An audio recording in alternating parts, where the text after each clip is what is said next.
মই শ্ৰী সঞ্জীৱ শৰ্মা ওৰফে শ্ৰী ঋষভ অসমে পুনৰবাৰ কওঁ যে অসম পুলিচ আৰু ভাৰতীয় সেনাবাহিনীৰ হৈ কাম কৰোঁতে আলফা স্বাধীনক সন্ত্ৰাসবাদী বা উগ্ৰপন্থী সংগঠন বুলি ভাবিছিলোঁ। ইয়াত আহিহে উপলব্ধি কৰিছোঁ যে আলফা স্বাধীন আচলতে অসমৰ জাতি মাটিৰ সুৰক্ষাৰ বাবে কাম কৰা এটা বিপ্লৱী সংগঠন। মই ধনৰ লোভত আৰু পুলিচ সেনাবাহিনীৰ উচতনিত এনে জাতিদ্ৰোহী কাম কৰিবলৈ ওলাইছিলোঁ। গতিকে অসমৰ নৱপ্ৰজন্মৰ প্ৰতি মোৰ বিনম্ৰ অনুৰোধ, কোনেও যাতে পুলিচ সেনাবাহিনীৰ ধনৰ আশাত ভৱিষ্যতে মোৰ নিচিনা জাতিদ্ৰোহী কামত লিপ্ত হৈ মৃত্যুক আঁকোৱালি নলয় যেন। জয় আই অসম।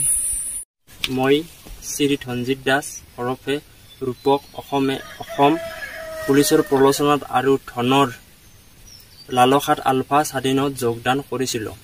সেয়েহে শিবিৰৰ পৰা কিছু নতুন সদস্য লগত লৈ পলোৱাৰ ষড়যন্ত্ৰণা কৰিছিলোঁ। আজি মই এনে জাতিদ্ৰোহী অপৰাধৰ কথা বুজি পাইছোঁ।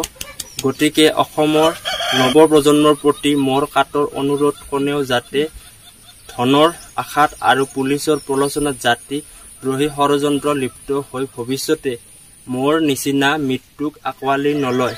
জয় আই Assam. Don't forget to like, share and subscribe to East Mojo. For any queries, put them down in the comments section below and press on the bell icon for notifications.